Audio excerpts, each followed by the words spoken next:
नमस्कार, मैं हूं आपके साथ हिमानी नैथानी। बात बिहार की कर रही हूं और बिहार की अगर बात करूं तो बात पहले यहां पर एनडीए की कर रही हूं, जहां पर अब बीजेपी कतई छोटे भाई की भूमिका में और जेडीयू कतई बड़े भाई की भूमिका में अब नहीं रही है।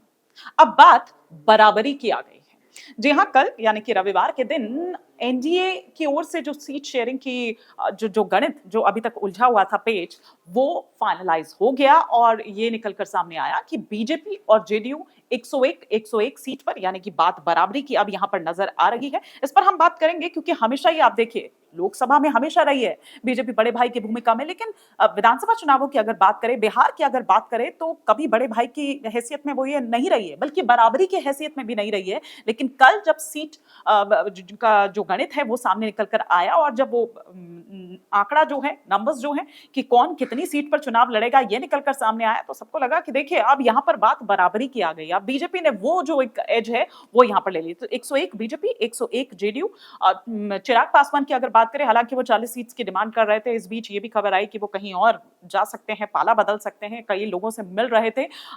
वो 29 सीट पाने में कामयाब रहे हैं, यानी कि उनकी जो बात है वो मान ली गई है। लेकिन जाहिर सी बात है, ये पहले से कहा जा रहा था कि अगर चिराग की बात मानी जाती है तो उधर दूसरे दलित नेता और साथ ही साथ ओबीसी नेता जो कुशवाहा हैं, उनको आप नाराज करेंगे। 6-6 सीट, पिछली बारी से एक सीट कम मांझी को मिली है। मांझी की ओर से रामधारी सिंह दिनकर की जो कविता है उसके जरिए कटाक्ष भी किया गया था और ये कहा भी गया था कि हो न्याय अगर तो आधा दो, इस तरह की जो पंक्तियां हैं वो करते हुए नजर आए थे। 15 सीट्स की मांग कर रहे थे लेकिन 6 सीट ही उनको मिल पाई। उधर ही अगर बात की जाए उपेंद्र कुशवाहा की, तो वो भी 6 सीट पर ही मतलब उनकी बात मानी गई है। उनकी बात तो नहीं मानी गई है लेकिन 6 सीट उनको दी गई है। अब लेकिन इसके बाद जो दो बड़े बयान सामने आए हैं वो बहुत ज्यादा इंपॉर्टेंट है और वो जो दो बड़े बयान हैं वो भी इन्हीं दोनों द्वारा निकलकर सामने आए। मांझी जो कि ये कह रहे हैं कि इसका एनडीए पर पड़ सकता है असर, हालांकि वो कह रहे हैं कि मैं संतुष्ट हूं, लेकिन इसके बाद जो तीखे तेवर उन्होंने दिखाए, जो बयान उन्होंने दिया, उन्होंने कहा कि आला कमान ने जो फैसला लिया है वो स्वीकार है।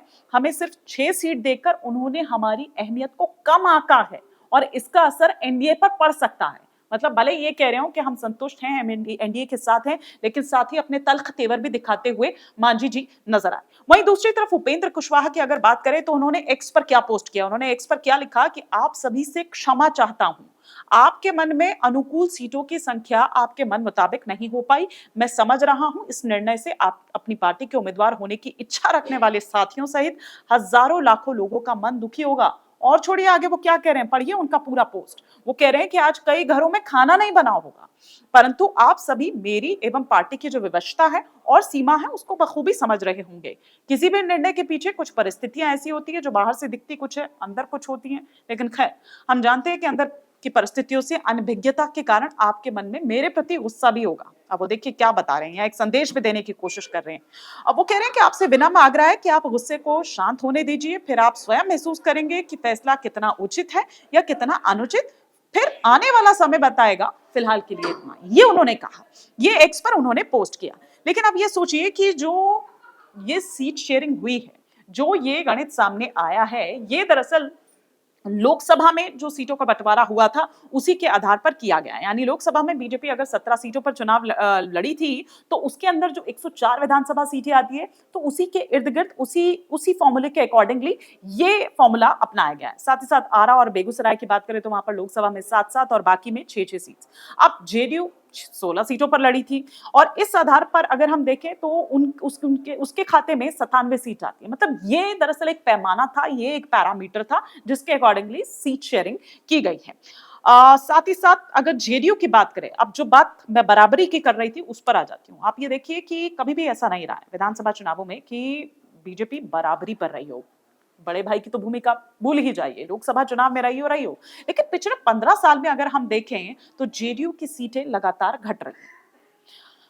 15 साल में 29%, 29% उसकी सीट घट गई है। सबसे ज्यादा 2010 में 141 सीटों पर चुनाव लड़ी थी जेडीयू, 101 पर अब लड़ रही है। लेकिन 2025 का जो सीट शेयरिंग का फॉर्मूला है उसके मुताबिक अगर हम देखें तो ये सबसे कम है। यानी कि 15 साल में जेडीयू ने मतलब 40 सीटें उसकी कम हो गई अगर आप सीधा सीधा आंकड़ा यहां पर देखें। जबकि बीजेपी 2005 में अगर हम देखें 101 सीट पर चुनाव लड़ी थी और 2025 में अब वो 101 सीट पर चुनाव लड़ रही है। पहली बार ऐसा हुआ है कि सबसे कम सीटों पर चुनाव लड़ रही है बीजेपी, लेकिन जेडीयू, माफ कीजिए, लेकिन जेडीयू के बराबर बीजेपी की हैसियत अब यहां पर नजर आ रही है इन चुनावों में। अगर सबसे अच्छा कोई बार्गेनिंग यहां पर जो है वो साबित हुआ, वो है चिराग पासवान। 40 सीट्स की डिमांड कर रहे थे, और ये आपने देखा कि 2020 में जब उनके मन मुताबिक नहीं उनको एक स्थान दिया गया था, सीटें दी जा रही थी, तो वो अलग हो गए थे, और फिर उनके द्वारा ये कहा गया कि वो अलग चलेंगे, अलग राह अपनाएंगे। इस बार भी कुछ ऐसे ही तेवर दिखाते हुए नजर आ रहे थे। उपेंद्र कुशवाहा से वो मुलाकात करते हैं, अब ये सामने आ रहा था कि उपेंद्र कुशवाहा के साथ मिलकर वो पीके के साथ जा सकते हैं, लेकिन खैर फिर उसके बाद ये हुआ कि नहीं, ऐसा कुछ नहीं है, हम एनडीए में ही रहेंगे। लेकिन वो भी शार बनते हुए, कटाक्ष करते हुए नजर आए थे, जीतन राम मांझी की ही तरह। खैर, लेकिन जहां तक पसंद की सीटों की लेकर अगर बात करें तो कई दिन तक तो खैर ये विवाद रहा ही, लेकिन जो चिराग पासवान है वो अपनी जिद पर अड़े रहे।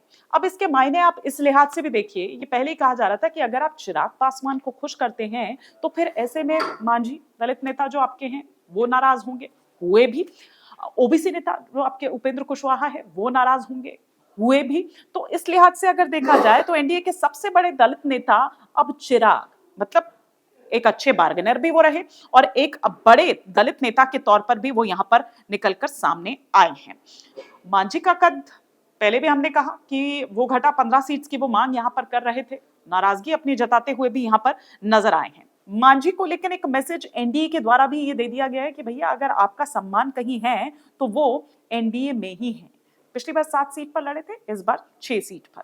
और साथ ही साथ अगर हम यहाँ पर बात करें उपेंद्र कुशवाहा की, तो उनकी कोशिश ये थी कि विधानसभा में एक उपस्थिति जो है वो दर्ज हो।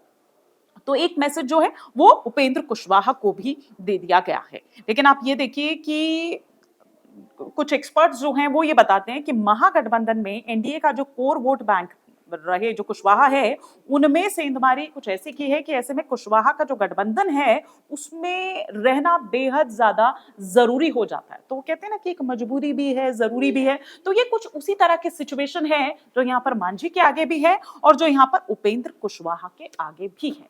तो अभी ये देखिए, ये नाराजगी है, अब इसका क्या असर पड़ता है, क्या नहीं असर पड़ता है, क्योंकि दोनों के ट्वीट्स जिस तरह से सामने निकल कर आए, दोनों के बयान जो इस तरह के सामने निकल कर आए, वो काफी कुछ कह रहे हैं। वो ये कह रहे हैं कि अभी भी अंदर खाने में ऑल इज नॉट वेल। वो भले ही बीजेपी ने थोड़ा थोड़ा उनका एक वो दबा दिया हो कि भैया आप शांत रहिए, आपकी इतनी ही हैसियत है और इतने पे ही रहिए और मिलकर जुटकर काम कीजिए। और एक ये मैसेज भी दे दिया है कि देखिए एनडीए इंटैक्ट है, सभी की बात सुनी गई है, सभी की बात मानी गई है। फिलहाल के लिए इतना ही।